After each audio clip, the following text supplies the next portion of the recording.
Horas Salam, saya advokat Dr. Togas Tumurang.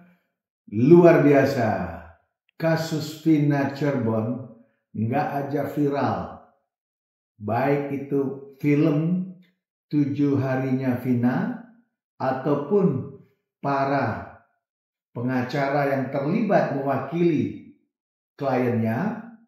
Namun ada juga seorang pengacara bling-bling yang jelas kita tahu bernama Hotma Paris Hutapea dengan Ibu Widya yang sangat viral di media sosial.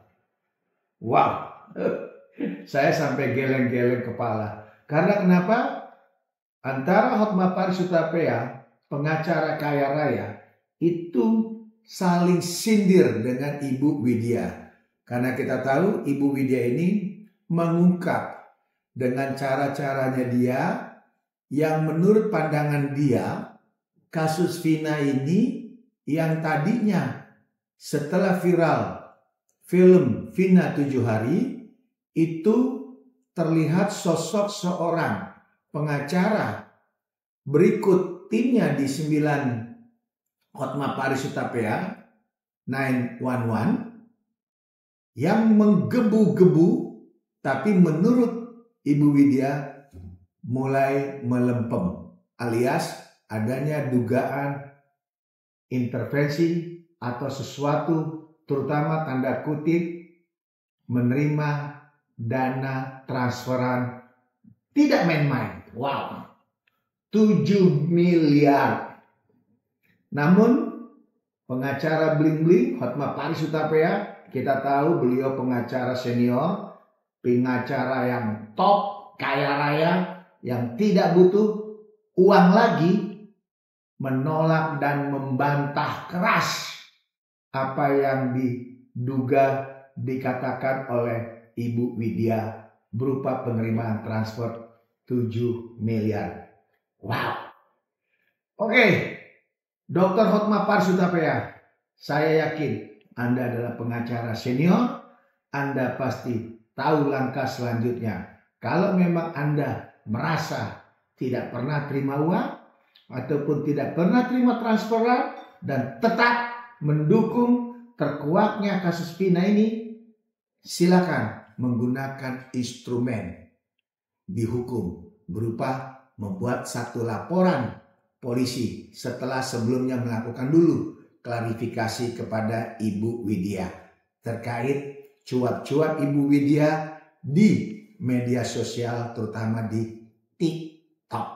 Wow, itu dari saya. Pesan moralnya officium nobile. Kita seorang pengacara tidak boleh menerima sesuatu hanya untuk membungkam daripada rasa menegakkan keadilan dari hati nurani kita. Kalau betul rekan saya Dr. Hotma Paris Hutapea, apa yang dicuap-cuapin oleh Ibu Widya itu dengan mengandung satu kebenaran adanya transferan dana, maka diduga advokat bling-bling, advokat kaya raya ini bisa dikenakan daripada kode etik seorang advokat. Karena kita tahu dari seorang profesi advokat apabila ada diduga melanggar apa yang ada tercantum di dalam kuasa yang diterimanya, apalagi diduga ada satu transferan atau menerima dana berupa katakanlah itu gratifikasi terkait suap dan hal-hal lainnya. Kalau memang itu benar, maka si advokat ini akan mendapatkan sanksi. Nah, kita tahu bahwa sanksi-sanksi yang diterima oleh seorang advokat itu berarti si advokat tersebut sudah melanggar sumpah sebagai seorang advokat.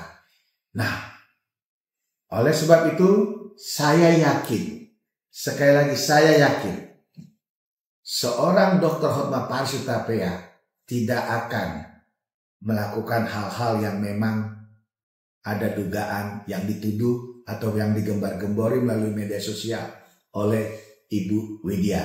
Namun untuk masyarakat ketahui, apabila kejadian seorang advokat yang melanggar daripada ketentuan aturan hukum, maka bisa dikenakan di pasal 16 yaitu Undang-Undang Advokat terkait kode etik, di mana sanksi daripada kode etik itu ada beberapa. Pertama ada peringatan biasa, kedua peringatan keras, dan yang ketiga pemberhentian sementara, bahkan bisa dipecat dari organisasi profesi advokat. Nah, semoga masyarakat dalam hal ini tahu apabila advokat bekerja tidak menjunjung tinggi daripada officium nobile sebagai profesi yang mulia, maka bisa melanggar kode etik yang tercantum di pasal 16 Undang-Undang Advokat. Ini yang wajib masyarakat tahu. Semoga Bapak Hotma Paris Hutapea tetap semangat dan Ibu Widya buktikan kalau memang apa yang Ibu cuap-cuap itu merupakan fakta, bukan hanya cuap-cuap untuk menjatuhkan seorang pengacara terkenal bernama Hotma Paris Hutapea. Salam.